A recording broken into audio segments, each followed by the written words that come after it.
마태복음 19장 이혼과 간음. 예수께서 이 가르침을 마치시고 갈릴리를 떠나 요단강 건너편 유대 지방으로 지나가셨다.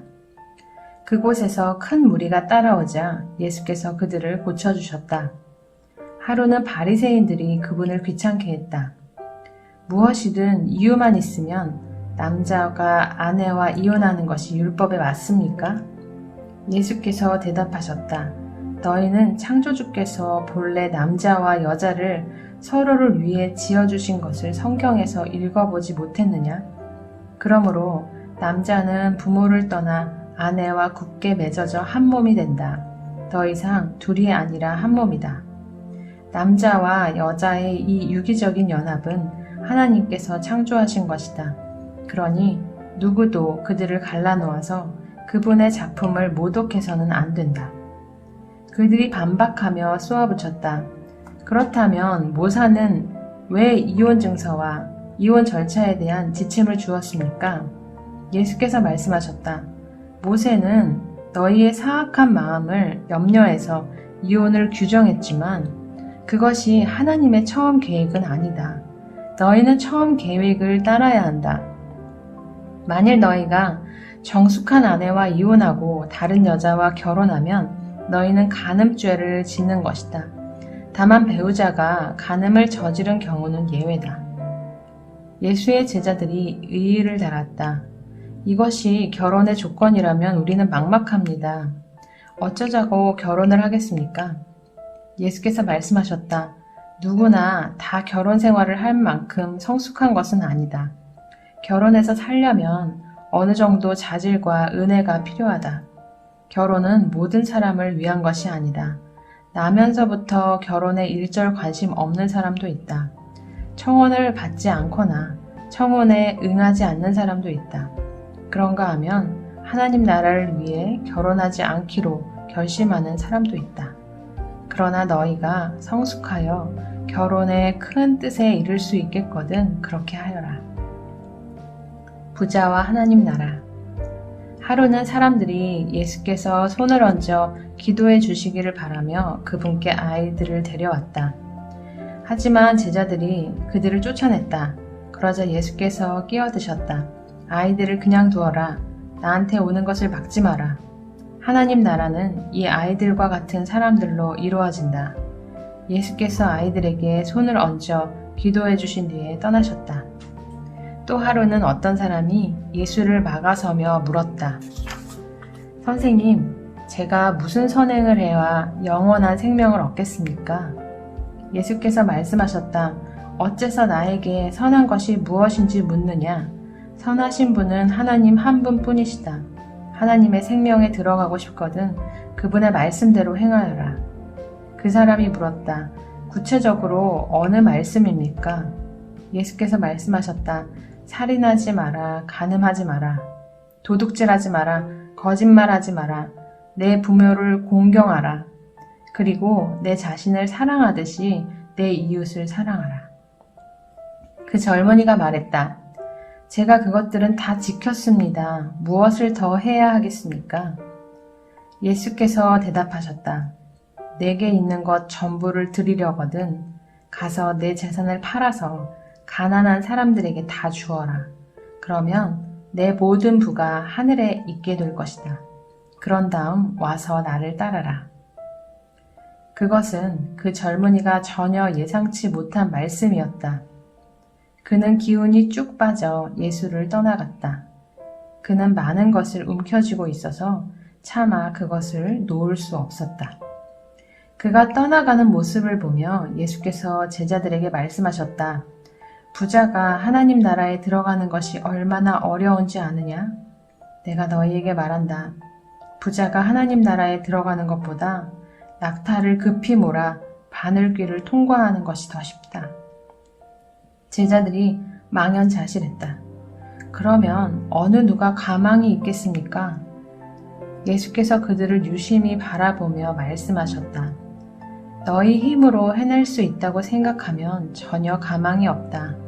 그러나 하나님께서 하실 수 있다고 믿으면 얼마든지 가능한 일이다.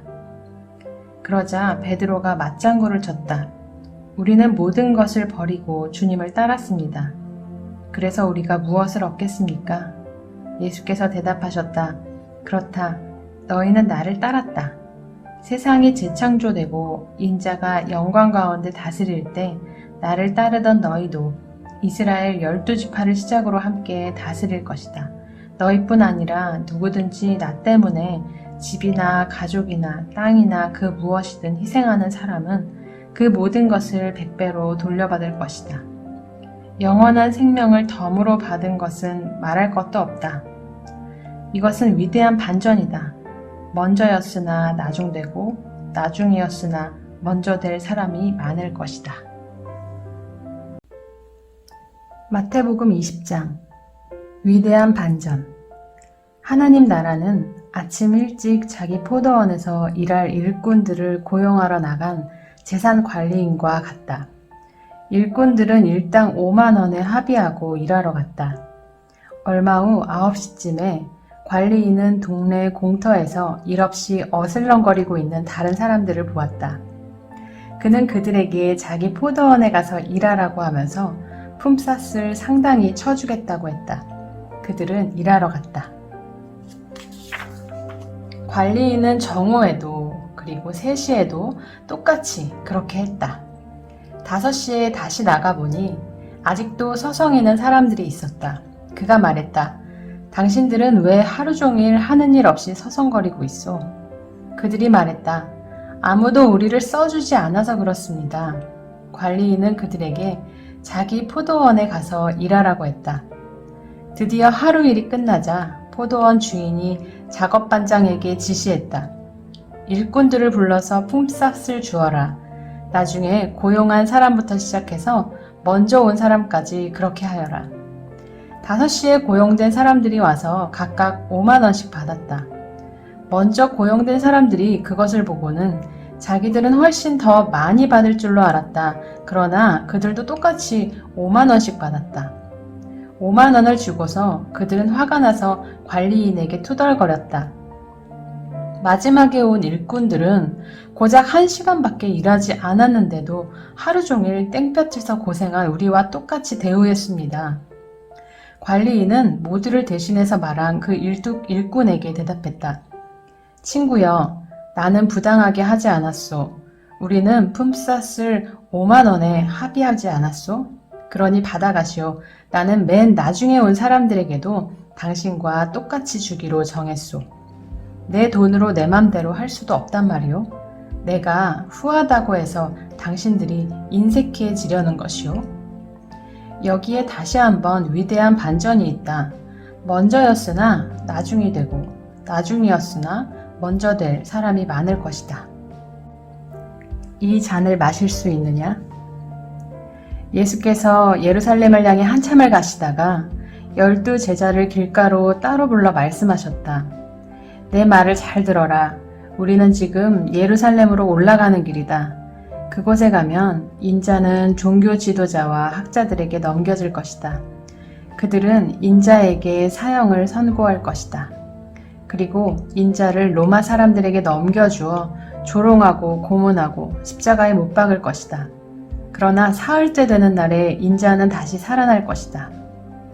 그때에 세베대의 아들들의 어머니가 2 아들과 함께 와서 예수 앞에 무릎을 꿇고 청했다. 무엇을 원하느냐? 예수께서 물으셨다. 그 여인이 말했다. 제 2 아들에게 주님 나라에서 최고 영광의 자리를 주십시오. 하나는 주님 오른편에, 하나는 주님 왼편에 두시겠다고 약속해 주십시오. 예수께서 대답하셨다. 너희는 너희가 무엇을 구하는지 모른다. 그러고는 야고보와 요한에게 말씀하셨다. 내가 마시려는 잔을 너희가 마실 수 있겠느냐? 그들이 말했다. 물론입니다. 왜 못 마시겠습니까? 예수께서 말씀하셨다. 생각해보니 너희는 과연 내 잔을 마실 것이다. 그러나 영광의 자리를 주는 것은 내 소관이 아니다. 내 아버지께서 하시는 일이다. 다른 10 제자가 이 대화를 듣고는 분통을 터뜨렸다. 2 형제에게 아주 정나미가 떨어졌다. 예수께서 그들을 불러 놓고 바로 잡아주셨다. 하나님을 모르는 통치자들이 얼마나 위세를 부리며 작은 권력에 얼마나 빨리 취하는지 너희는 보았다. 너희는 그래서는 안 된다. 누구든지 크고자 하면 섬기는 사람이 되어야 한다. 너희 가운데 누구든지 첫째가 되고자 하면 먼저 종이 되어야 한다. 인자가 한 일이 바로 그것이다. 인자는 섬김을 받으러 온 것이 아니라 섬기려 왔다. 포로로 사로잡힌 많은 사람들을 살리기 위해 자기 목숨을 내어주려고 왔다.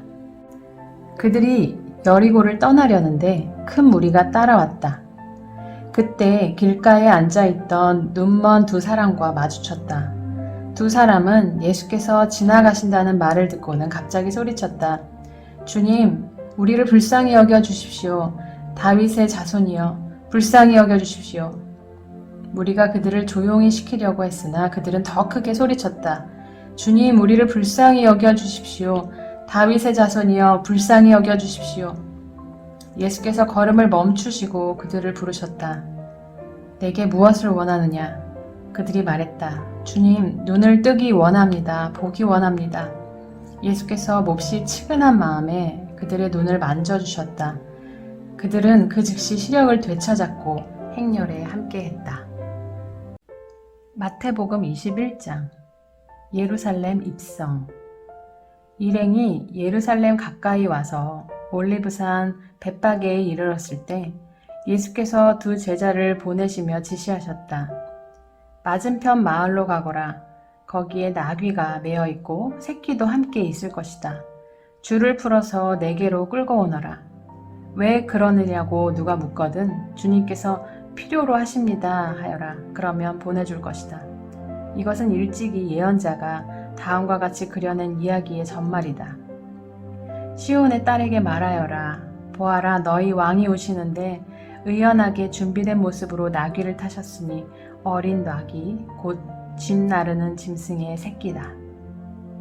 제자들이 가서 예수께서 시키는 대로 했다. 그들이 나귀와 나귀 새끼를 끌어와서 그 위에 자기 옷을 펼치자 예수께서 올라타셨다. 무리 가운데 있던 대부분의 사람들이 길 위에 자기 옷을 펼쳐놓고 그분을 왕으로 맞이했다.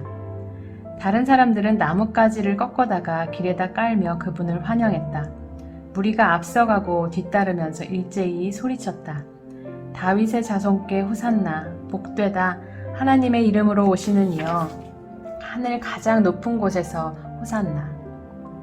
예수께서 예루살렘에 들어가시자 도시 전체가 동요했다. 사람들이 들떠서 물었다.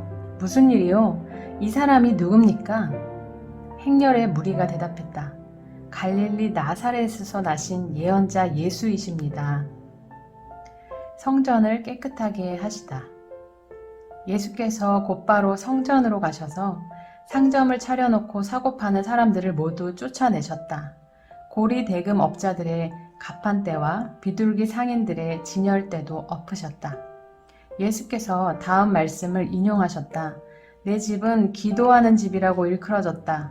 그런데 너희는 그곳을 도둑의 소굴로 만들어버렸다. 그제야 눈먼 사람과 다리를 저는 사람들이 들어설 자리가 생겼다. 그들이 예수께 오니 예수께서 그들을 고쳐주셨다.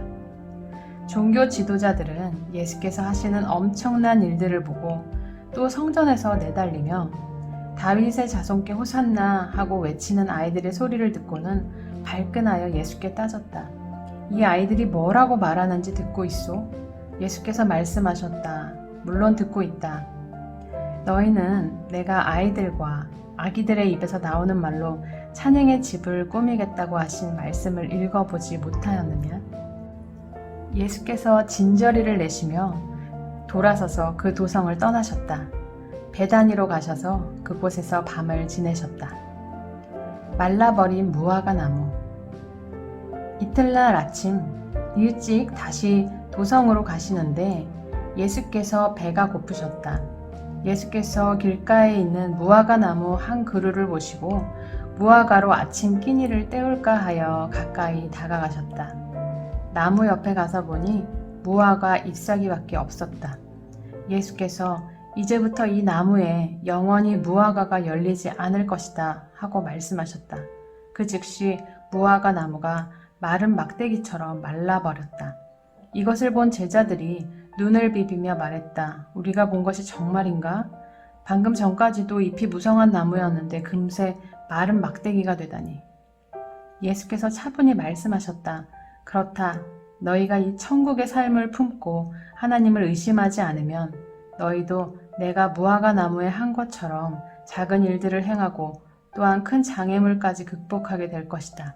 예컨대 너희가 이 산더러 가서 호수에 뛰어들어라 하고 말하면 산이 뛰어들 것이다. 너희가 믿음으로 기도하고 하나님을 붙들기만 하면 작은 일에서 큰 일까지 모든 일이 다 그렇게 될 것이다. 누구에게서 온 권한인가? 이후에 예수께서 다시 성전에서 가르치고 계셨다. 대제사장과 백성의 지도자들이 다가와서 따졌다. 당신의 신임장을 보여주시오. 누구의 권한으로 여기서 가르치는 겁니까? 예수께서 대답하셨다. 먼저 한 가지 묻겠다. 내가 내 물음에 답하면 나도 너희 물음에 답하겠다. 요한의 세례에 관한 것인데 그것이 누구에게서 온 권한이냐? 하늘이냐 사람이냐? 그들은 자기들이 궁지에 몰린 것을 알아차리고는 뒤로 물러나와 모여서 수군거렸다. 하늘이라고 하면 왜 요한을 믿지 않았느냐고 물을 것이고 사람이라고 하면 온 백성이 요한을 예언자로 떠받드니 우리가 백성 앞에서 몹시 난처해진다. 그들은 이번은 예수께 양보하기로 했다. 우리는 모르오. 그들이 대답했다. 예수께서 말씀하셨다. 그렇다면 나도 너희의 물음에 대답하지 않겠다. 두 아들 이야기. 이 이야기를 듣고 너희 생각을 말해보아라. 어떤 사람에게 두 아들이 있었다. 그가 큰 아들한테 가서 말했다. 얘야, 오늘 포도원에 가서 일하여라. 아들은 싫습니다 하고 대답했다. 그러나 나중에 생각을 고쳐먹고 포도원으로 갔다. 아버지가 작은 아들에게도 똑같이 명했다. 그 아들이 대답은 그럼요 가고 말고요 해놓고 실제로는 가지 않았다. 두 아들 가운데 아버지가 하라는 대로 한 사람은 누구냐? 그들이 말했다. 큰아들입니다. 예수께서 말씀하셨다. 맞다. 내가 너희에게 말한다. 사기꾼과 매춘부들이 너희보다 먼저 하나님 나라에 들어갈 것이다. 요한이 와서 너희에게 바른 길을 보여주었다. 너희는 그에게 코웃음을 쳤으나 사기꾼과 매춘부들은 그를 믿었다.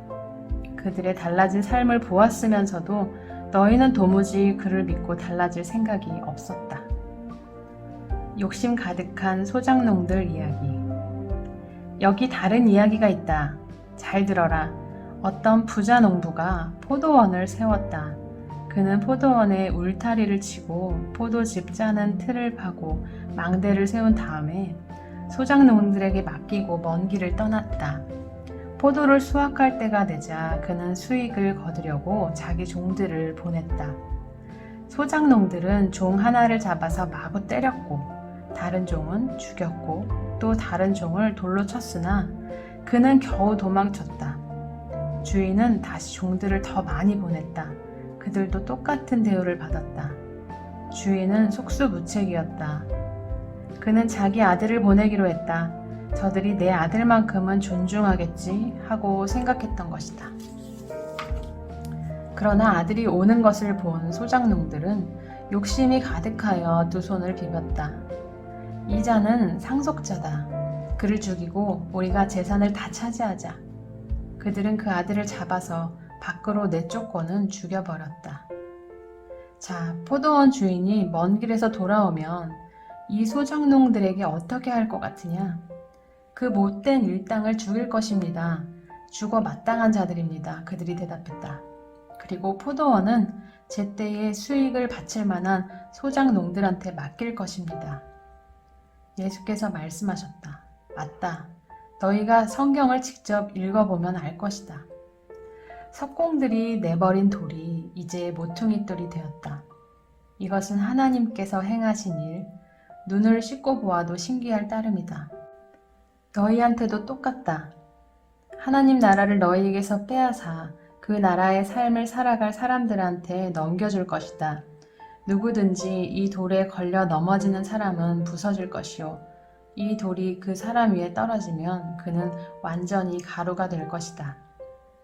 종교 지도자들은 이 이야기를 듣고서 그것이 자기들을 두고 한 말임을 알았다.